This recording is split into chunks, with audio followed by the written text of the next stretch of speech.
Megastar Shakib খানের প্রিয়তমা সিনেমার আজকে 2 বছর পূর্তি হলো। বাংলাদেশের 2023 সালে সব থেকে বড় ইন্ডাস্ট্রি হিট সিনেমা প্রিয়তমা, যেটা ওয়ার্ল্ড ওয়াইড গ্রস কালেকশন করেছিল প্রায় 45 কোটি টাকা, যেটা হিউজ। মানে বাংলাতে এই রকম লেভেলের কালেকশন যে কেউ করতে পারে, এটা প্রথম প্রমাণ করেছিল দ্য মেগাস্টার শাকিব খান।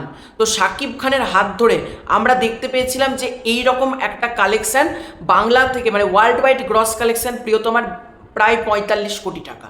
এবার আজকে প্রিয়তমার 2 বছর, প্রিয়তমাকে নিয়ে কি বলবো। দেখো, প্রিয়তমা সিনেমা এমন একটা সিনেমা না, মেগাস্টারের কেরিয়ারে সব থেকে লাকিয়েস্ট সিনেমা বলা যেতে পারে।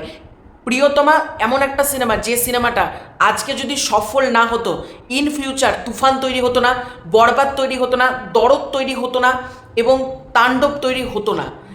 প্রিয়তমা দিয়ে মেগাস্টার প্রমাণ করেছিলেন, হ্যাঁ আমিও পারি, আমার অডিয়েন্স শুধুমাত্র সিঙ্গেল স্ক্রিন বা মাল্টিপ্লেক্সে না, সারা বিশ্বে রয়েছে। এবং প্রিয়তমা এমন একটা সিনেমা যেটা দিয়েও মেগাস্টার প্রমাণ করেছিলেন যে ভালো গল্পের, ভালো বাংলা সিনেমা যদি বানানো যায়, শুধুমাত্র বাংলাদেশ না, মানে গ্লোবালি যত বাঙালি মানুষ রয়েছে প্রত্যেকের বলা যেতে পারে কাছে পৌঁছে যাবে। এবং প্রিয়তমা প্রমাণ করেছিল বাংলা থেকে এত বড় রেঞ্জের একটা কালেকশন আসা সম্ভব।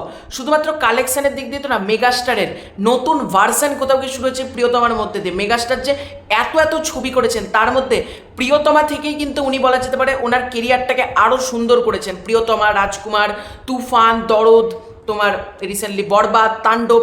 মেগাস্টারের কিন্তু আসল পদক্ষেপটাই ফেলা ছিল হচ্ছে প্রিয়তমা, এবং প্রিয়তমায় মেগাস্টারের কেরিয়ার ঘুরিয়ে দিয়েছিল। এবং প্রিয়তমার হাত ধরে মেগাস্টার যদি এইখানে অবস্থান করতো, তিনি আজকে মানে মাউন্ট এভারেস্টের যে যতটা উচ্চতা, ওই লেভেলে উনি আজকে অবস্থান করেন। মেগাস্টারের উচ্চতা প্রিয়তমার মাধ্যম দিয়ে এতটা বেড়ে গিয়েছে।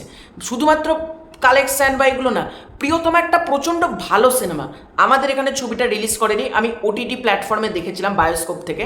তো সিনেমাটা আমি যখন দেখেছিলাম আমার খুবই ভালো লেগেছিল প্রিয়তমা। এবং সর্বোপরি মেগাস্টারের অভিনয় খুবই ভালো, সেটা ব্যাকগ্রাউন্ড মিউজিক হোক, প্রত্যেকের পারফরমেন্স হোক, মানে যেরকম গান বলো, গান ও প্রিয়তমা 100 মিলিয়ন ক্রস করেছে ভিউজ থেকে।